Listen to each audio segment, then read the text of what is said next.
بسم الله الرحمن الرحیم. الحمد لله و صلاة و السلام علی حبیبنا و مولانا رسول الله و علی آله و صحبه و من والاه. سلام و صد سلام و صد درود خدمت شما عزیزانی که در این سفر مرا همراهی میکنید، سفر به گذشته‌های خودمون، سفر به سرزمین زیبای خودمون و شناخت شخصیت‌های والا مقام و ستارگانی که در آسمان علم و معرفت و عرفان در سرزمین ما درخشیدن.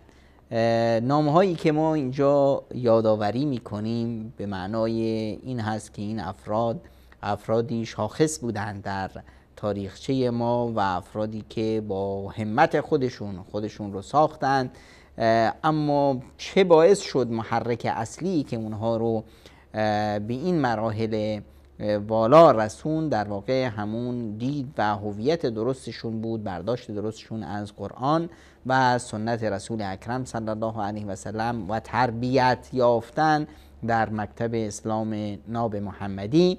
و وقتی که ما این اسلام درست، اسلام برگرفته از قرآن و سنت رو کنار گذاشتیم و راه افتادیم جلوی به اصطلاح پشت سر حرفای بیهوده و چرندیات و نمیدونم مذاهب باطله و به خصوص صفویت که در جامعه ما تشیع صفویت که به زور چماق و به زور شمشیر بر جامعه تحمیل شد، اونجا بود که شخصیت و هویت ما دگرگون شد و ما رشد نکردیم متاسفانه.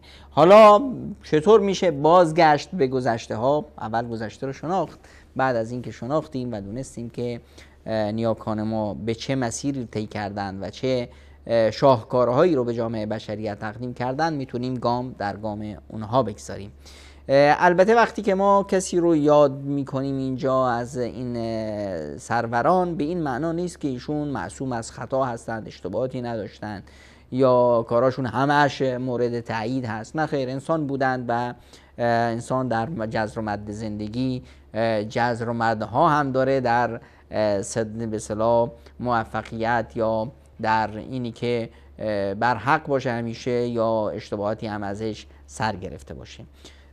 اما به طور عموم شخصیت‌های والا مقامی که در تاریخ ما مطرح هستند، چون که نامهاشون خیلی بزرگ بود و فضایی بود که به اصطلاح برخی از افرادهای موذی بیان و از نام اونها بخورند و بیان بر قبرهاشون مثلا مزارها و امامزاده ها و نمیدونم این مسائل رو به راه بندازند و بعد سجاده نشینی باشه و بعد افرادی باشند که از این راه ارتزاق بکنند، خب هم قصه های این عزیزان مورد تحریف قرار گرفته و به خصوص در زمانی که تشیع بر جامعه ما تحمیل شد، این تشیع وارداتی که در عمق خاک ما ریشه نداشت، خب به خاطر اینی که نشون بده که نه آقا ما قدیم هستیم، می اومدند و بر زبان این عرفا و اندیشمندان شعرهایی رو یا اقوالی رو نسبت میدادند تا چهره اونها رو چهره شیعه گرایی معرفی کنند. از جمله این شخصیت ها شخصیت بسیار والا مقامی است به نام ابوالحسن علی ابن عثمان ابن علی جلابی هجویری غزنوی.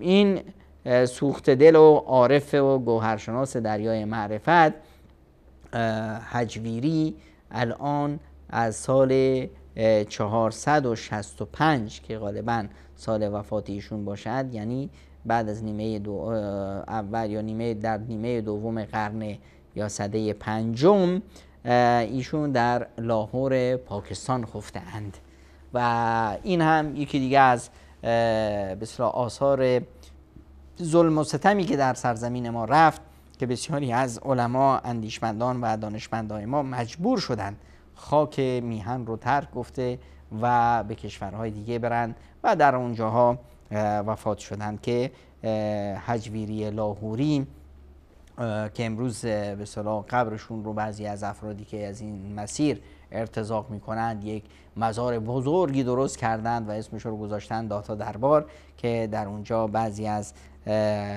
کارهایی صورت میگیره که اگر هجویری خودشون زنده می بودن با اینها در ستیز می افتادن. برخی از افراد با یک غلط فهمی بسیار بزرگی روبرو هستند وقتی که میان میبینند که چرا تشیع به تصوف زیاد اهتمام میده. تشیع در واقع میخواد که از تصوف استفاده ابزاری ببره و از این راه خودش رو به عنوان یک شخصی قابل وجود و قابل قبول در جامعه جا بزنه که آقا منم هستم، منو هم ببینید. خب و میخواد که به اصطلاح به این صورت از راه تصوف بیاد و خودش رو در جامعه معرفی کنه، در حالی که واقعیت امر کاملا در تضاد هست با این واقع. چرا؟ چون که عموما مکتب تصوف یک احترام خاصی داره به صحابه رسول اکرم صلی الله علیه و سلم و در صدر اونها به حضرت ابوبکر صدیق که بیشترین متصوفان خودشون رو منسوب میکنند به حضرت ابوبکر صدیق و ابوبکر صدیق رو امام تصوف و طریقت خودشون به اصطلاح معرفی میکنند رضی الله تعالی عنه. هجویری برای اثبات مشرب تصوف و عرفان به زندگی اکابر صحابه رسول اکرم صلی الله علیه وسلم توسل میکنه و در بیتی میگه که ان الصفا صفت الصدیقی ان اردت صوفیا علی التحقیق. اگر میخوای واقعا صوفی درست باشی، راهش اینه که گام بذاری در گام صدیق ابوبکر صدیق و صفات و ویژگی های ابوبکر صدیق رو به دست بیاری. و در مفهوم زهد و پارسایی ایشون میفرمایند که از مناجات حضرت ابوبکر صدیق میآورند که در مناجاتشون میفرمود اللهم ابسط لی الدنیا و زهدنی فیها. بار الها دنیا رو بر من فراخ کن، بگستران و منو از دنیا به اصطلاح در دنیا پارسا و زاهد قرار بده. بذارین ترجمه هجویری رو از این مناجات سیدنا ابوبکر صدیق رضی الله عنه داشته باشیم که فرمودند گفت دنیا بر من فراخ گردان، آنگاه مرا از آفت آن نگاه دار. این در واقع اون بینش درستی هست که از تصوف در ذهن نیاکان ما بود که تصوف فرار از دنیا نیست. تصوف این هست که دنیا در دلت نباشه، در دستت باشه. و نیاکان ما میدونستند که اسلام با فقر در ستیز هست و عبادت‌های بزرگ دینی ما اصلاً با ثروت باید انجام بشه. ما نمیتونیم به حج بریم که یکی از ارکان اسلام هست مگر اینی که فائض مالی داشته باشیم که بتونیم 1 سال هزینه خونمون رو داشته باشیم و بتونیم به حج هم بریم. یا ما وقتی میخوایم که به اصطلاح زکات ادا کنیم یعنی فائض مالی داشته باشیم که 1 سال از اون گذشته و ما بهش نیاز نداشتیم و زکاتش رو بدیم. پس همه اینها بیانگر مثلا این هست که ما باید ثروت داشته باشیم و دین با فقر در ستیز هست. و ایشون میفرمایند که در به اصطلاح وصف ابوبکر صدیق امام و سید اهل تجرید، حضرت ابوبکر صدیق امام و سید و سرور اهل تزکیه نفس هست و پیشوای ارباب تفرید و از آفات نفسانی بعید. ابوبکر ابن عبدالله ابن عثمان صدیق رضی الله عنه که وی را کرامات مشهور است و آیات و دلایل ظاهر اندر معاملات و حقایق. ایشون حضرت ابوبکر صدیق رو اینطوری معرفی میکنن. اون وقت چطور هست که بیاد مثلا یک تشیع بیاد خودش رو با به اصطلاح با تصوف گره بزنه؟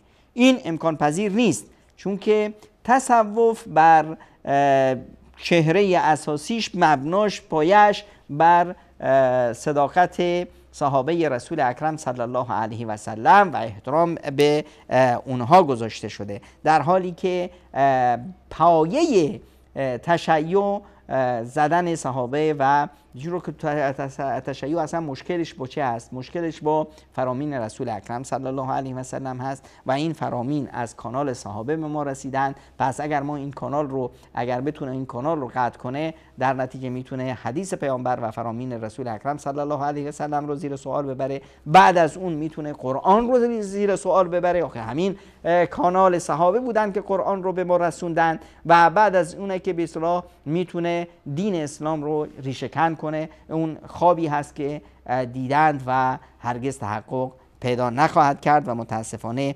به اصطلاح تونستند در کشور ما تا این حد به این مرحله از قدرت برسند که همه اینها ابتدای زوال اونهاست. در مورد خطبه حضرت ابوبکر صدیق ایشون میفرمایند که خلافت صدیق به هر حال خلافت صدیق اولین خلافتی هست که در تاریخ بشریت بر مبنای شورا انتخاب شد. همیشه به اصطلاح پادشاهی بر مبنای اینی بود که پادشاه میمرد، به اصطلاح پسرش، برادرش، نمیدونم یکی از خویشانش می اومد قدرت رو میگرفت یا یکی از سرداران نیرومند می اومد پادشاه رو میکشت و حکومت رو به دست میگرفت. در زمان انتخاب حضرت ابوبکر صدیق اتفاقی که افتاد این بود که مؤمنان نشستند، انسانهای وارسته و عالم و دانشمندان صحابه نشستند و حضرت ابوبکر رو بر مبنای شورا انتخاب کردند. بعد از اون ببینید که حضرت ابوبکر چه فرمودند در روایتی که هجویری برای ما آورده که والله ما كنت حریصا علی الامارة یوما ولا لیلة قط ولا كنت فيها راغبا ولا سألتها الله قط في سر ولا علانية ولا في الامارة من راحة. به خدا سوگند که هرگز روز و شبی آزمند فرمان روایی نبودم و به آن تمایل نداشتم و هیچگاه در پنهان و آشکار آن را از خدا نخواستم و در فرمان روایی آسایشی نیست. هجویری ادامه میده در ادامه این سخن و چون بنده را از خدای عزوجل به کمال صدق برساند و به محل تمکین مکرم گرداند، منتظر وارد حق باشد، منتظر الهامی باشه که از جانب خدا بیاد تا بر چه صفت آید وی بران میگذرد. اگر فرمان آید فقیر باشد و اگر فرمان باشد امیر باشد. اندرین تصرف و اختیار نکنند چنان که صدیق اندر ابتدا کرد. که صدیق همین چون که صدیق به اصطلاح در وقتی که این امارت به دوش اون گذاشته شد اینجور اومد به اصطلاح من به اصطلاح نمیخواستم، حالا که تقدیر الهی بر این رفت میبینیم که با امارت دعوایی ندارن و وظیفه خودشون رو انجام میدن و به تقدیر خداوند راضی هستند. و از جمله چیزهایی که به اصطلاح هجویری در وصف صحابه آوردن اینه که به اصطلاح پیغمبر صلی الله علیه وسلم گفت ما من احد الا وقد غلبه شیطانه الا عمر فانه غلب شیطانه. هیچ کس نیست که نه شیطانی وی را غلبه کرده است، یعنی هوا هوس هر کس رو بر هر کسی امکان داره غلبه کنه، الا عمر که وی مر هوای خود را غلبه کرده است، مگر حضرت عمر که ایشون بر هوا و هوس خودشون چیره هستند. و قصه در کشف المحجوب که مهمترین اثر و شاهکار هجویری هستند، در اونجا قصه ازدواج حضرت عمر ابن خطاب رو از خاندان نبوت و از دخت فاطمه صدیقه دخت حضرت علی مرتضی ذکر می کنند که و اندر خبر است که عمر ابن خطاب مر ام کلثوم را دختر فاطمه بنت محمد مصطفی صلی الله علیه و سلم خطبه کرد و از پدرش علی مرتضی در خواستگاری کرد. بعد از اون خب این سوال مطرح است که حضرت عمر عمری ازشون گذشته بود، ام کلثوم دختر نوجوانی بودند، چطور علی با وجود همه محبت و صمیمیتی که با عمر داشتن چطور این دختر جوان رو به عقد عمر در آوردن؟ علی گفت او پس خورد است و تو مردی پیری و مرا نیت هست که به برادرزاده خودش دهم. من به صلاح نیت کرده بودم که دخترم رو به عقد برادرزاده‌ام در بیارم. تو هم که پیری و دخترم جوونه. عمر پیغام فرستاد: یا ابوالحسن، اندر جهان زنان بسیارند بزرگ و مراد من از ام کلثوم اثبات نسل است نه دفع شهوت. که ابوالحسن جان، من زنها زیادن، اگه من بخوام ازدواج کنم 100 تا زنم به صلاح حاضرن که من برم خواستگاریشون. امیرالمؤمنین هست، بره خواستگاری هر خونه ای، کسی ردش نمیکنه. اما من هدف دیگه ای دارم از ازدواج با ام کلثوم که هدف من هدف شهوانی نیست، که رسول اکرم صلی الله علیه و سلم فرمودند: کل سبب و نسب ینقطع الا سببی و نسبی. هر به اصطلاح سبب و نسبی که باشه قطع میشه مگر سبب و نسبی که با پیامبر اکرم صلی الله علیه و سلم. بیدیم معنا که اونهایی که با پیامبر یک سببی داشتن، صحابه پیامبر بودن، در کنارش بودن، در غزوات در کنارش بودن، اینها به اصطلاح با پیامبر خویشاوندی داشته باشن، اینا قطع نمیشه. کسی که باز نسب داشته باشه با پیامبر، خویشاوندی داشته باشه، امهات المؤمنین باشند، دختران پیامبر باشند، نوه ها باشند، دامادها باشند، خویشا باشند، اینها در روز قیامت این خویشاوندی ها همچنان برقرار میمونه. و من با پیامبر نسبی دارم، سببی دارم. من از یاران رسول اکرم صلی الله علیه و سلم بودم، اما میخوام که هم سبب داشته باشم هم نسب داشته باشم. کنون مرا سبب هست، بایدم تا نسب نیز با آن یار باشد. بایدم که نسب هم با اون سبب یار باشد، با هر دو طرف به متابعت وی محکم گردانیده باشم، که هم نسب داشته باشم هم سبب که محکم کاری باشه و روز قیامت بتونم به نوایی برسم. علی رضی الله عنه وی را بدو داد و زید ابن عمر از وی بیامد. علی رضی الله عنه دخترشون، دختر فاطمه زهرا ام کلثوم رو به عقد عمر در آوردن که از این ازدواج مبارک زید ابن عمر متولد شد.